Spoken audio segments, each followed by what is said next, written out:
Welcome to the Fantasy Champions Fantasy Football Podcast.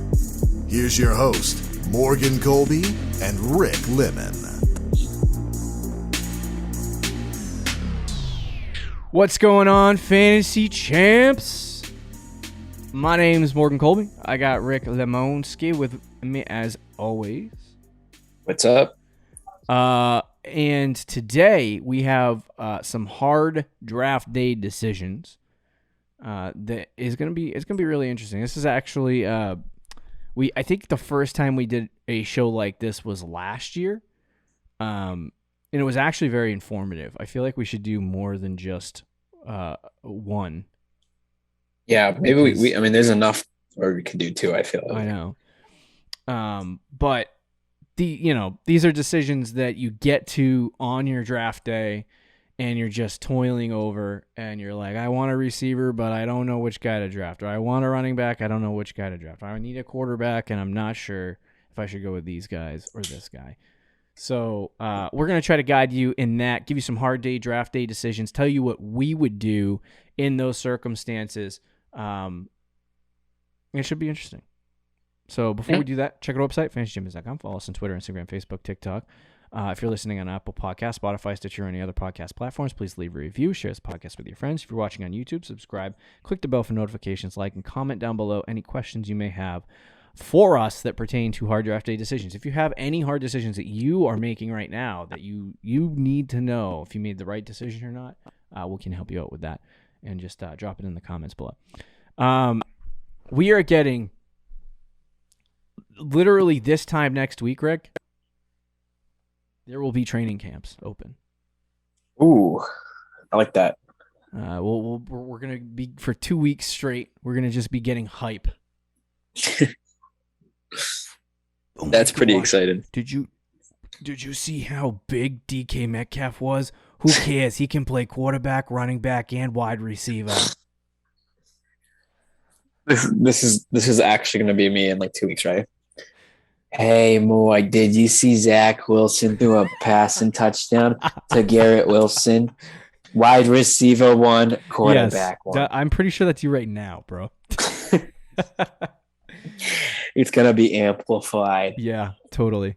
So it's going to be an interesting couple weeks. We start to see, how some of these teams are getting, how their rosters are getting filled out, how the situations on their teams are starting to solidify as we move into the preseason. Obviously, we're far away from cut down days and stuff like that where they have to start cutting guys and we start to see the real roster. But you can start to see how some of these rookies are being perceived in camp and, if guys are actually performing well or not. We can help you decipher through coach speak as the training camp goes along and tell you not to believe certain things that people say, because Dan Campbell will tell you every single one of his running backs are going to get 10 carries a game. So anyway, but we're going to give you some hard draft day decisions that we seem to be finding on our road to fantasy football greatness, or more specifically in drafts. So we'll give you 5 draft day decisions that we find hard, and we'll tell you what to do in those circumstances. Maybe you find them hard too, but we'll tell you what guys to take, and hopefully we're right. Hopefully. So let's talk about the number one guy, and we spent a little bit, or the number one draft day decision, and we kind of touched on it just like for 1 second in the previous show, so you kind of maybe already know our opinion, but number one is Jerry Jeudy or Cortland Sutton. Yep, it's a good one. It is a good one. These are all pretty good, but I feel like they are literally 3 draft picks apart, and if they're both sitting, like if you get to your pick and they're both on the board, like you kind of feel your heart start. Rick was saying this to me on before we recorded Tuesday's show. I was talking about who I wanted to draft in the home league at number 2, because most likely Taylor won't be on the board. So, the obvious selection in Rick's mind is Christian McCaffrey. I don't think he's loved the player more. But in my mind, I'm like, scared of the injuries. Maybe I should go with Dalvin Cook. Maybe I should go with Austin Eckler. I don't know. Maybe Derrick Henry even. And Rick's like, you say you're going to change your pick, but then you get to the draft and you just take Christian McCaffrey. Your heart starts racing. You start, beads of sweat start dripping down your forehead. You have 2 minutes to draft or 5 minutes to draft or whatever. And you're like, you know what? I probably should draft Christian McCaffrey. Yeah. So who knows? Maybe that's what happens when you get to this pick. But there are some picks that are hard. And this Jerry Jeudy and Cortland Sutton one, I have found extremely difficult because at first I was very much in on Jerry Jeudy. And there's some clear problems with Cortland Sutton. But Cortland Sutton is also, I read articles. I've read up on the guy, and he just seems like he does seem like a total smash. A lot of good points people make about this guy. Yeah, and he has all the tools. He has all the tools and the upside to be one of the best receivers.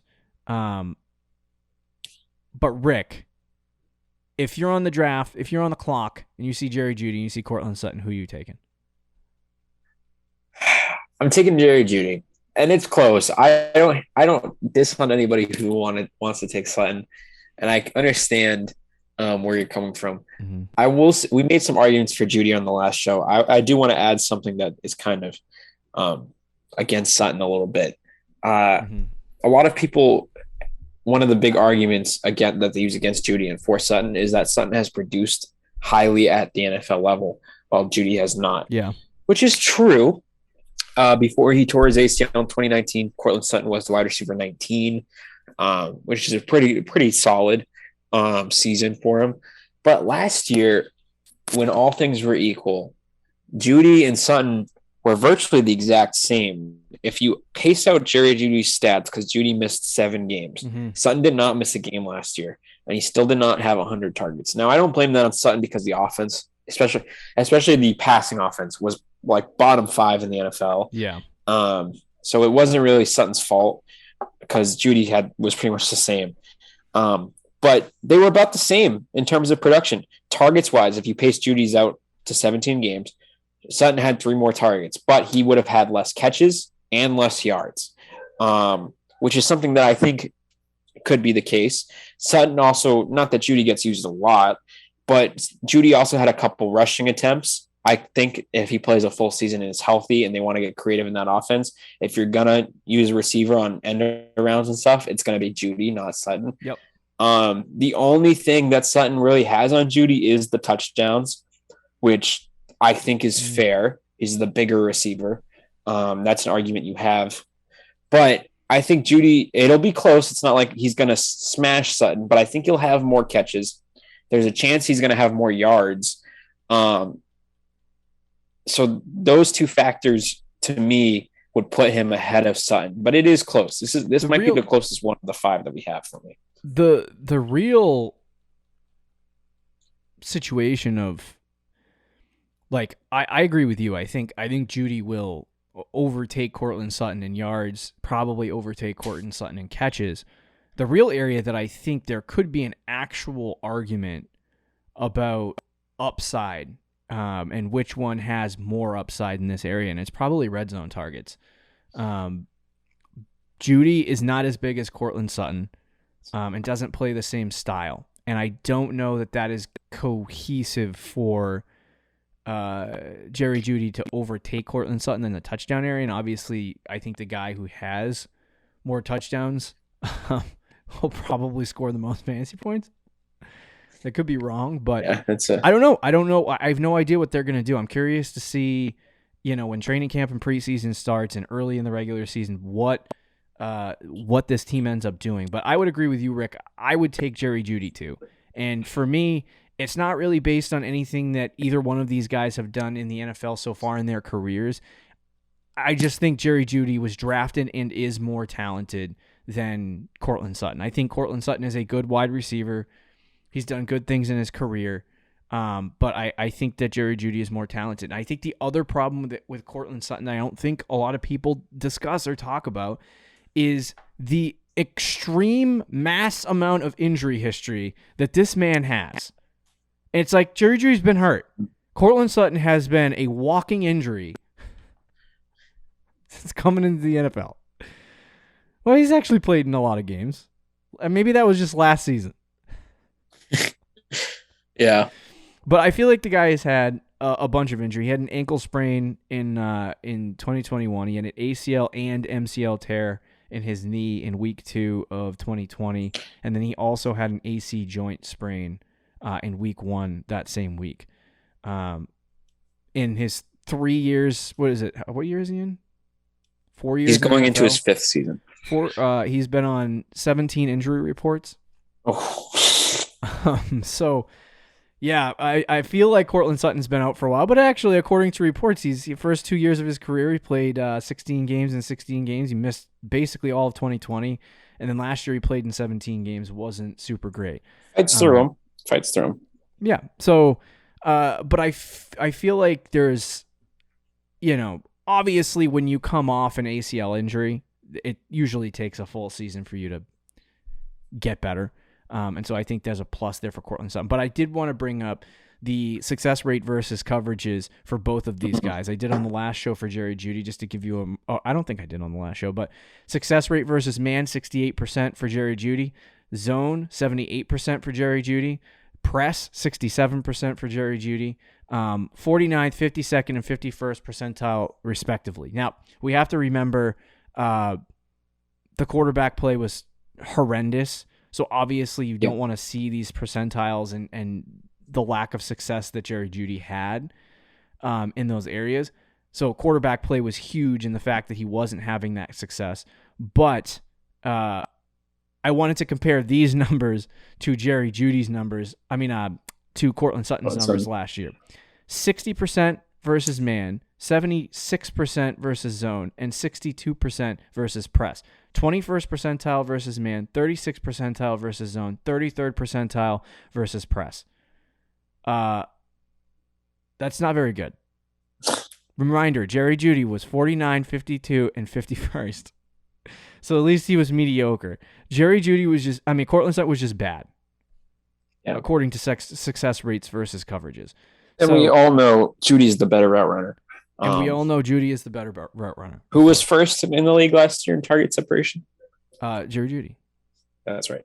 Where was Sutton? Hold on, I have his numbers up right here. It's probably not too bad. 1.6, 55 in the league.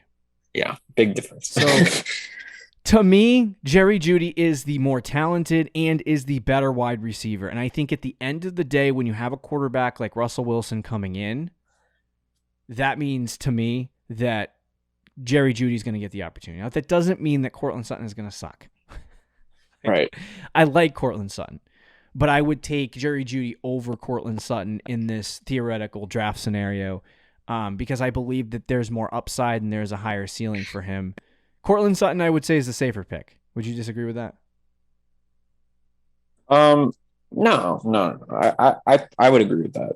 Yeah. So, but when you factor these things in, when you're talking about, like, for me in the first, second round, I want to take safe picks.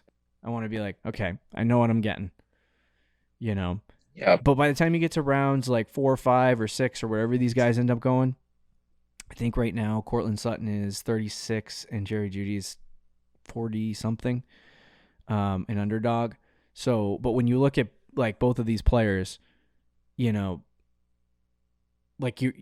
is more of like a dart throw to me. You know what I mean? And I think both will be good.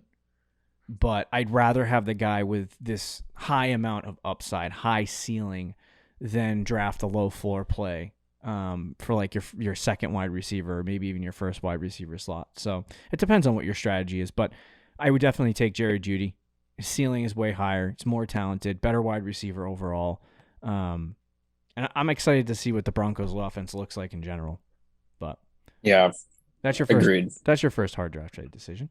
Let's talk about the next one, which is Aaron Jones or Javonte Williams. You're in that same conversation. I might flip my opinions here. Okay.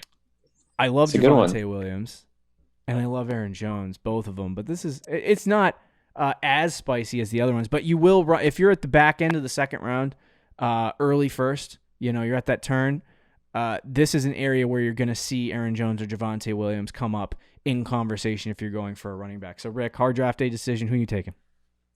So I've been in this spot in underdog where I've thought about both guys. I like Javonte a lot, and I'm taking him in a lot of leagues. But I'm going to say Aaron Jones here. If both have equal value and you're both taking them and you're deciding who you want on Sleeper right now, I think they're back to back. Pick 23 and pick 24. So I'm going to say Aaron Jones, and here's why. I think you said Aaron in terms Jones. of rushing, I do. Yep. Javonte has the higher ceiling. Yep. So I will give you that. So maybe you want to say Javonte just purely based on that. Because rushing wise, both guys are going to face competition. But I think the big thing here is the receiving. Aaron Jones had 6 receiving touchdowns last year on 65 targets. And that number might only go up this year. Yeah. There's been early reports, so take this as you will. It's not even training camp yet. But that they plan to use Aaron Jones in the slot as well this year as a potential slot receiver on some downs. I mean, you're looking at Aaron Jones. I think he's getting 80-ish targets. He's going to be heavily involved in the passing game with Vontae Adams out and no true number 1 or even number 2 receiver on that Packers team. So I'm high on Aaron Jones this year, higher than I was last year. I was down on him last year, and he was still, I think, RB10 in PPR. I'm higher on him this year. I think he's my RB9 in fantasy. And then Javonte, I still have as an RB1. I just have him as my RB12. So there is a difference there. And this is, again, no knock on Javonte. Everybody knows how high I am on him, how high I was on him pre-draft before he was even in the NFL. I was debating about him potentially even being the real running back 1 with Najee Harris. And on Denver, that offense is going to be great. He's going to have plenty of rushing touchdowns, but Melvin Gordon is still there. And I think that's going to hold him back a little bit. I think Javonte will still have much more work than Melvin Gordon, but it's going to limit his, top 3 RB ceiling, which I think top 3, top 5 RB ceiling, which I think he is capable of. While Aaron Jones to me is pretty much a guaranteed top 10 running back again. So I feel like I'm kind of shocked because I thought you were going to go Javonte. Interesting. I know. Most people who know me, I literally had to ask. Expect that.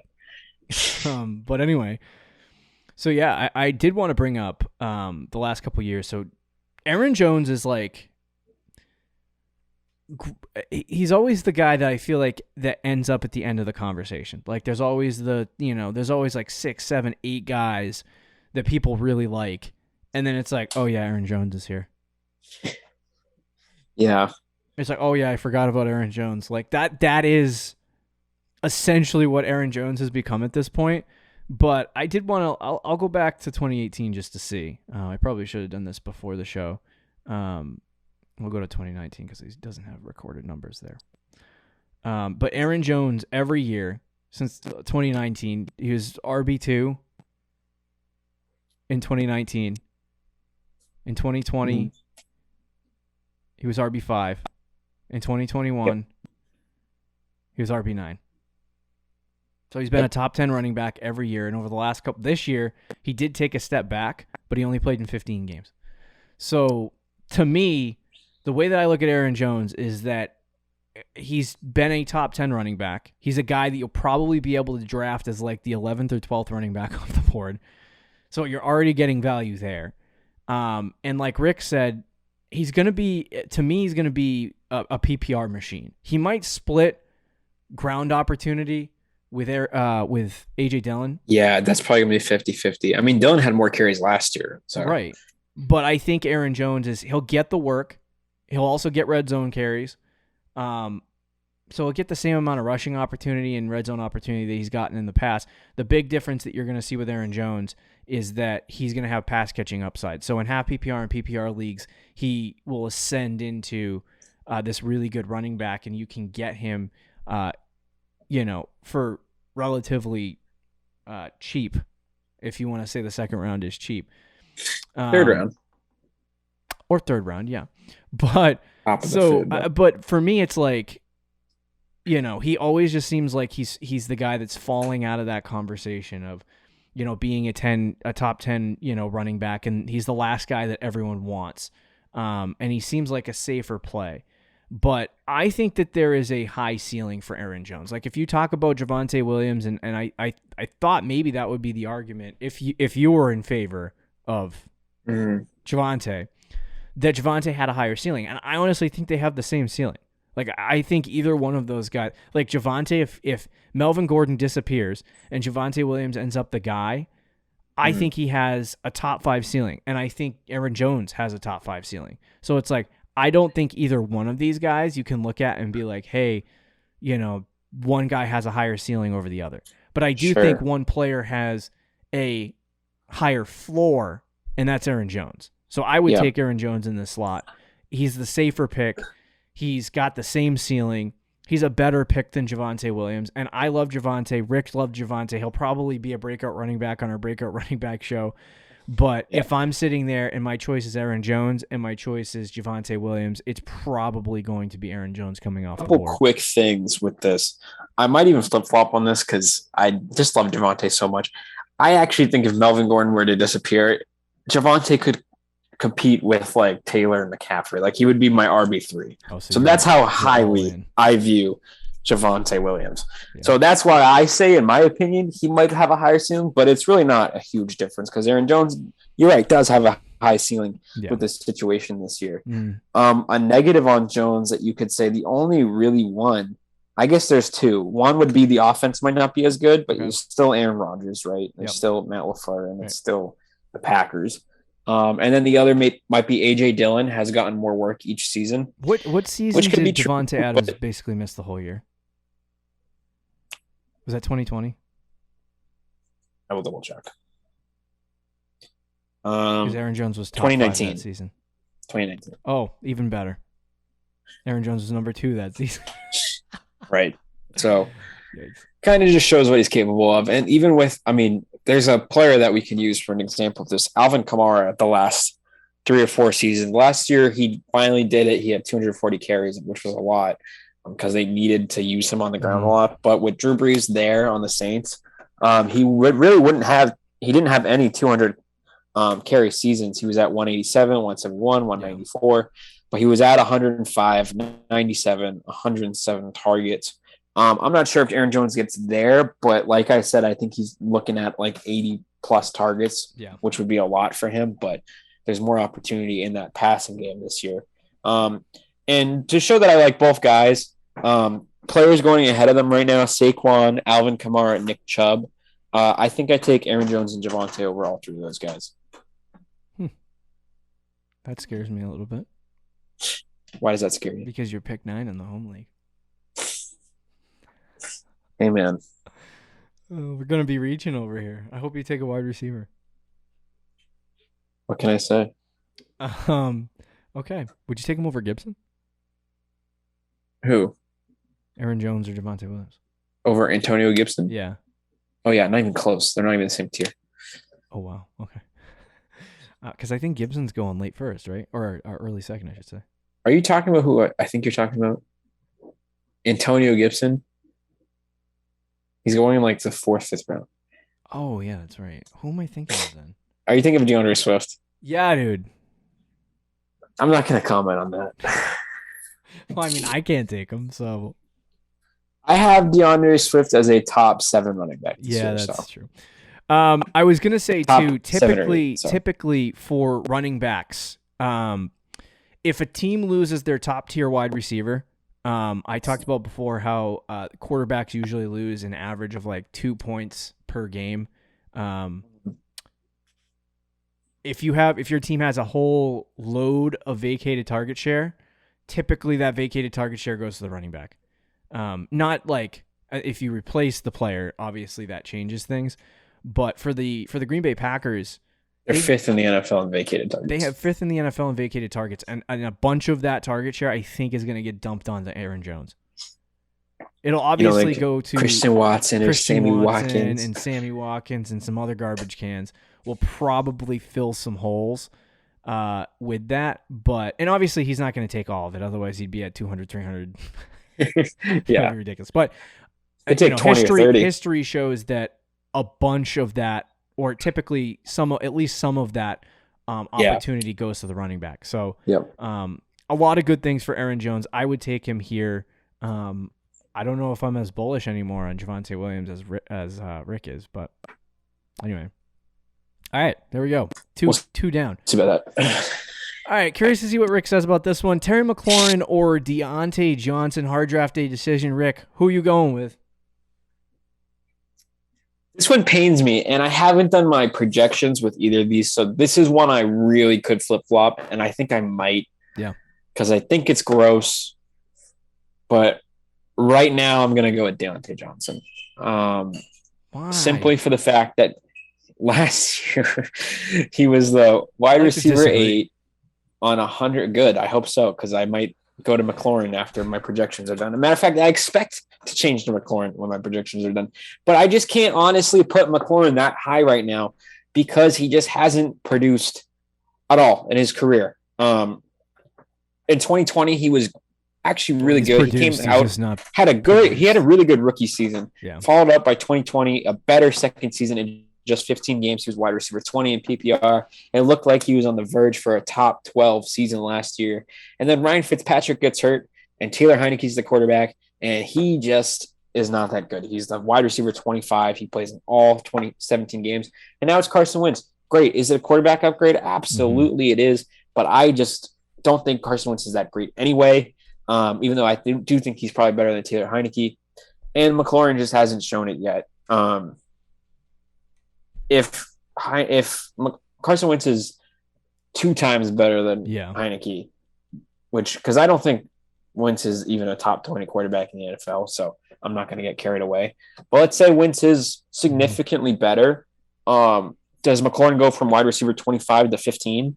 Like, what's McLaurin's ceiling? I don't know. And this is coming from someone who loves McLaurin. Yeah. Deontay's kind of in a similar boat, but Deontay last year with Ben Roethlisberger, who was arguably one of the worst quarterbacks in the league last year, was the wide receiver 8 on 169 targets.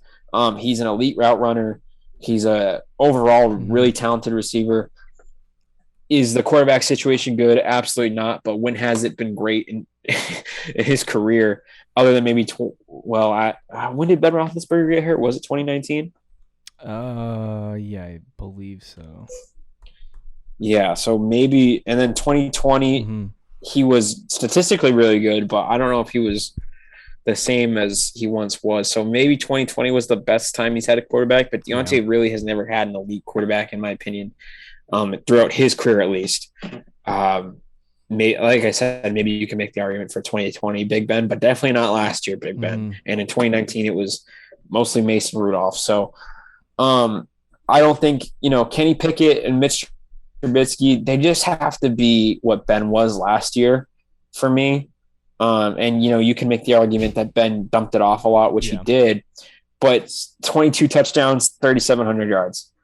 I think between the two of them, between Mitch Trubisky and Kenny Pickett, whoever it is, even rookie Kenny Pickett, I think is capable of that. Yeah. In a really good Steelers offense. So that's really all he needs to do, and he's the top 12 fantasy receiver. Right. I think right now Deontay is my wide receiver 13 or 14, and McLaurin is like my wide receiver 16. So still very close and could change after my projections, but that's how I stand right now. So I agree. Oh, you do? Yeah, so that's why I was mad, because I thought we were going to disagree on something.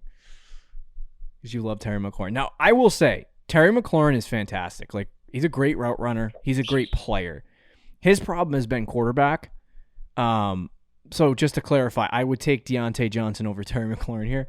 But this one's very close. Yeah. Like, to me, this is very close, because I think the change in quarter, the big thing is like Rick said, what did Big Ben have? 3,500 yards, 22 touchdowns last year? Yep. Like, can Kenny Pickett or Mitch Trubisky do that? Yeah, probably. I mean, I don't know about Kenny Pickett, but Mac last year had 22 touchdowns and 3,800 yards.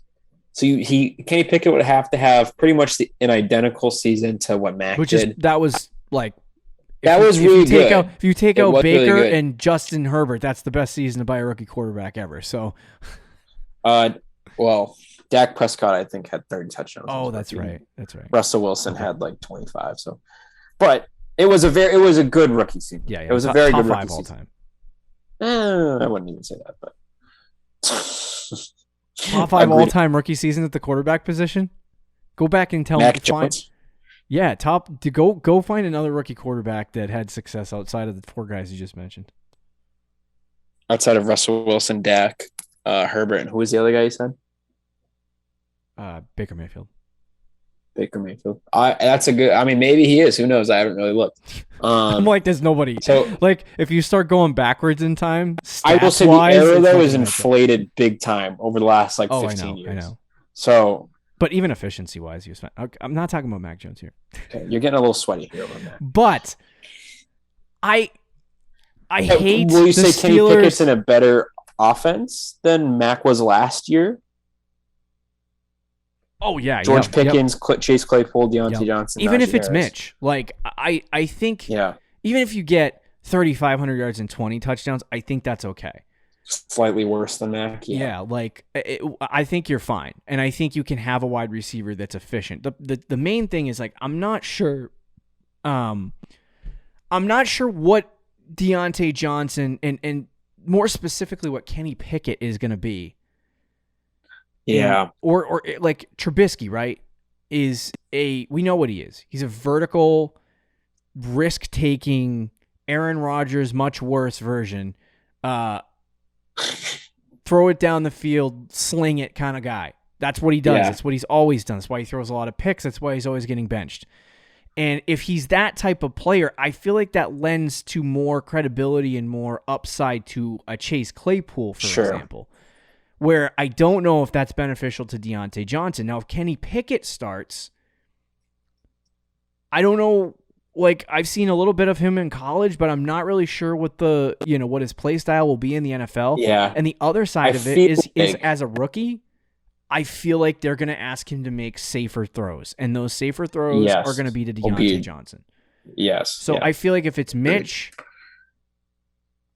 I would be a little bit more concerned about Dante Johnson. But reason why I would take Dante Johnson over Terry McLaurin, I love McLaurin. I think he's a great wide receiver. I wouldn't mind him on my team. But Washington has sucked. The wide receivers for them, or the quarterbacks for them, have sucked. I mean, the best quarterback he's ever had is Ryan Fitzmagic. For 3 games. For 3 games. And he's shown really good success with some really bad quarterbacks. And so I like him. And I'm curious to see what happens with, a guy like Terry McLaurin going into this year with Carson Wentz. But I can't imagine that it's any better than what Michael Pittman did last year, which was wide receiver 17. Yeah. And so if that's the case, then for Terry McLaurin, you're moving from wide receiver 25 to wide receiver 17, and you're spending a late 3rd, early 4th round pick in redraft on him. And I am not on board with that. So I'm not out on Terry McLaurin. I like him, and I'm curious to see if Carson Wentz really does make that big of a difference. But for me, I think that the Steelers and the Washington Redskins, I was trying really hard not to say it. The Washington Commanders, I think they're going to, it's so weird because I've said it twice this offseason. I feel like as we get closer, I'm going to say it more, but I feel like the Steelers and the Commanders are probably going to have the same offense. They'll be 17 and 18. It'll be right there. And because of that, I have to take the receiver who has shown more production and more talent in the NFL so far. Like Rick said, what did you say last year is wide receiver 8? So I'll take the guy that has proven he can be a top 10 wide receiver over the player that probably isn't going to be that efficient. And I honestly think at this point, if Kenny Pickett ends up being good next year, Mac Jones production season, which, is not out of the realm of possibility, I think he's already better than Carson Wentz. So there's that. But success rate versus coverages, 91st percentile versus man, 98th percentile versus zone, 89th against press. That's Dante Johnson. Terry McLaurin, almost as good, 94th against man, 64th against zone, 94th against press.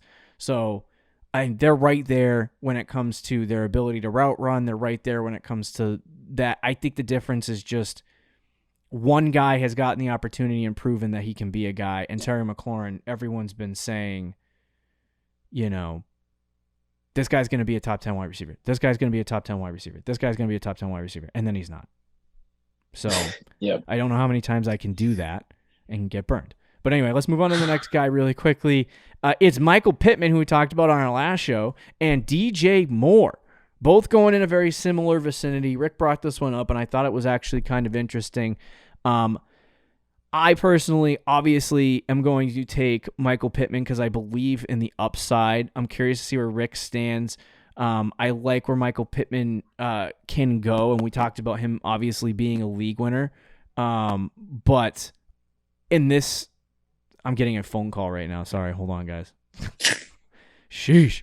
DJ Moore obviously getting a massive upgrade at quarterback. And a lot of people won't agree with that, but that's a pretty large upgrade at quarterback in Baker Mayfield. Best quarterback he's ever had. He has had some really good seasons in his career. I like the upside of Michael Pittman, so I will take Michael Pittman in this conversation. But I'm actually fine with either guy. Like, if I'm forced to take DJ Moore, I'm good with that. If I'm forced to take Michael Pittman, I'm good with that. If they're both on the board, I would probably take the upside play over what you're going to get in DJ Moore. So, that's kind of where I'm at with Michael Pittman and DJ Moore. But Rick, tell me what you would do if you had these two guys on the board. I keep saying with each one we've done that this is a tough one. This is actually probably the hardest one for me. I have these guys ranked back to back. And I've only done my projections for one, so it's kind of hard to judge this. But I am going to agree with you and say Michael Pittman. We are agreeing too much. I know, it's close. And I do think Moore gets a QB upgrade. Mm-hmm. I like DJ Moore with Baker.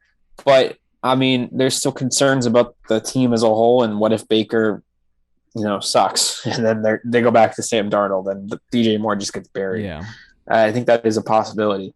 Matt Ryan being there for the Colts opens up a big situation. We talked about Michael Pittman being a league winner, which I agreed with. So I'm already very high on Michael Pittman. And then I am high on DJ Moore. Like where he's going right now, where both of them are going, I think are both steals. Mm-hmm. If I could get either one of those guys, I'll take them. Jalen Waddle's going ahead of him. DK Metcalf is going ahead of him. Yeah. I take both those guys over Metcalf and Waddle. I probably take them both over McLaurin and Deontay at this point as well. So that's a whole round higher than they're going in sleeper is where I would take them. So I do like both players if I can get either one. Sure, I think both guys have low-end wide receiver one upside. Mm-hmm. But I think Pittman, they both have the upside, right, of being the clear-cut number ones. It's kind of the argument you made for Javonte and Aaron Jones. Mm-hmm. They both have that high upside.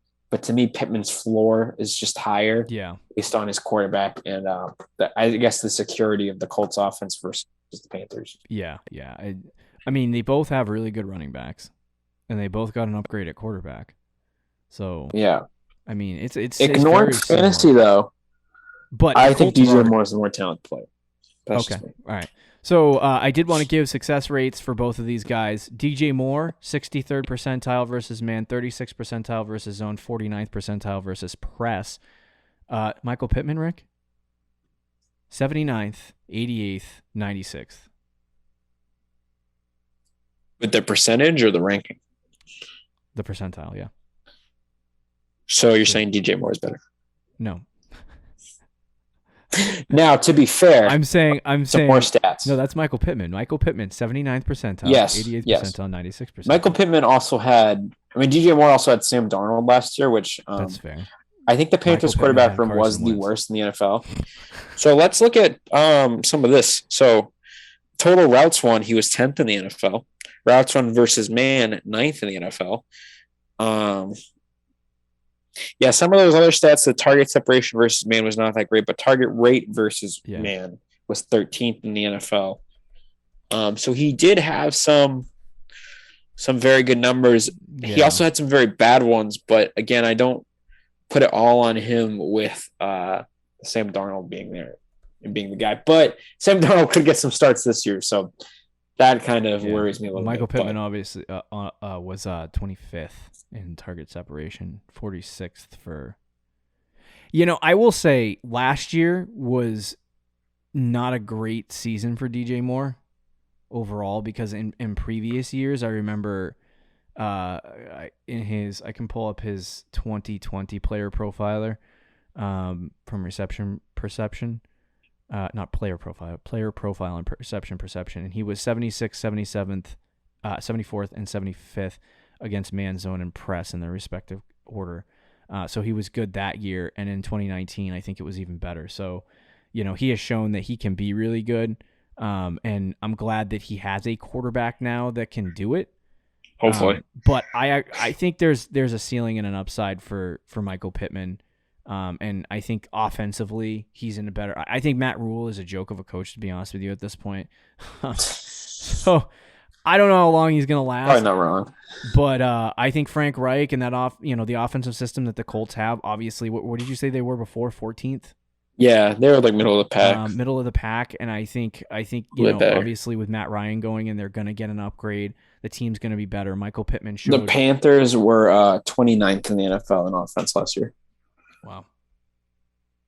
So yeah, I'll take Michael Pittman. I'm surprised Rick took Michael Pittman, but anyway, let's talk about our last. It's close. It's close. Really quickly, okay? Aaron Rodgers or Matthew Stafford? Hard draft day decision, Rick. Who you got? I'm drafting Matt Stafford. Hopefully, this is one we disagree on. I think you're just taking Matt Stafford so we can disagree. No, this one's actually the least close one to me of the five we've talked about. Wow. All right. Yeah. All right. Hopefully we don't argue about this. We won't. Stafford and Rodgers last year were pretty similar already. I think Stafford was QB5, Rodgers was QB6, but Stafford did play an extra game, so Rodgers probably would have finished a little bit higher than Stafford. Yeah. The big difference for me, I'll make my argument quick. Rodgers is losing Javonte Adams, which is huge, and they did not get anyone to replace him. I am down on Rodgers because of this.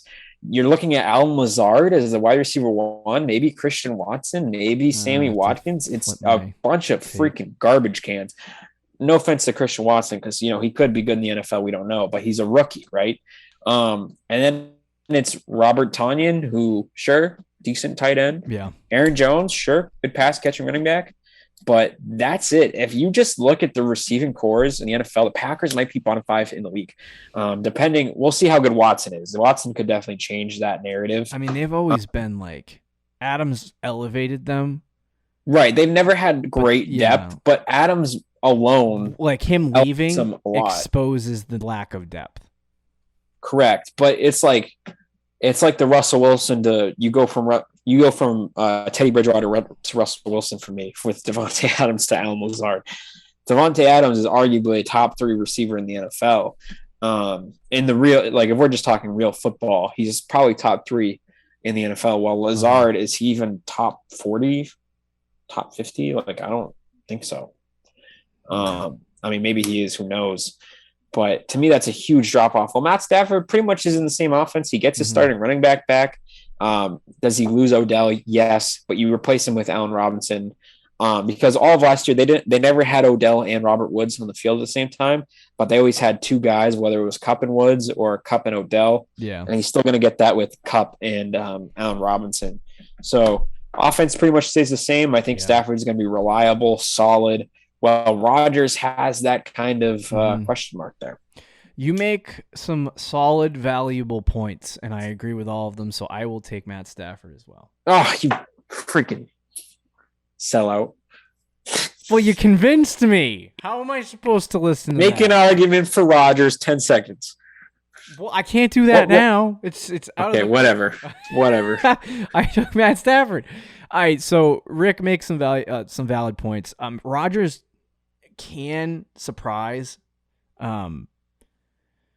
There were points in the 2020 or 2019 season or whatever when Javonte Adams missed some time where he was able to be, elite, but without that player. And I think he's really good. But when you talk about losing a player like that, I brought it up earlier in the show, 2 points per game is usually the hit that the quarterback takes when they lose their all-star weapon.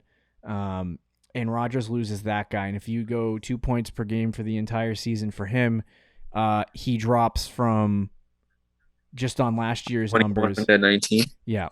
Oh, say it again. 21 to 19. What do you mean by 21? He averaged 21 points per game last year. Oh, yeah, so yeah. I was gonna say if you drop 32 points off him, you're doing too hard of math. Yeah, he's in the you confused me because I was doing math in my head. He falls into like QB 12, QB 11, Kirk Cousins, Derek Carr conversation, which isn't great. Meanwhile, Matt Stafford, like Rick said, it didn't lose anybody. So, Rodgers is great. He doesn't make a lot of mistakes on the field, doesn't throw a lot of picks, like MVP of the league last year. I disagree with that, by the way. Should have been Tom Brady. But, I don't know how I couldn't draft Matt Stafford over Aaron Rodgers at this point. Yeah. Yeah, I'd have to agree, obviously, because it was my argument. I'm so mad that I was getting ready to argue for Rodgers just to disagree. I could definitely argue against because we agreed on everyone. So I could definitely argue for Javonte. I could argue for McLaurin and DJ Moore. I think those are the three I could flip-flop on. Okay. For the sake of argument's sake. But we did end up agreeing on everybody. So great minds think alike. Hey, yeah, at least we agree and you guys don't have to sit here and be confused. Right. So we took Judy, Jones, Deontay, Pittman, and Stafford. Hard draft day decisions. Great show. We got a lot of content in store for you next week. Training camps start. Be sure to be there. See you later, guys. Later. Thank you for listening to the Fantasy Champions Podcast. Make sure you subscribe on iTunes and YouTube and follow us on Twitter @TheFFChamps.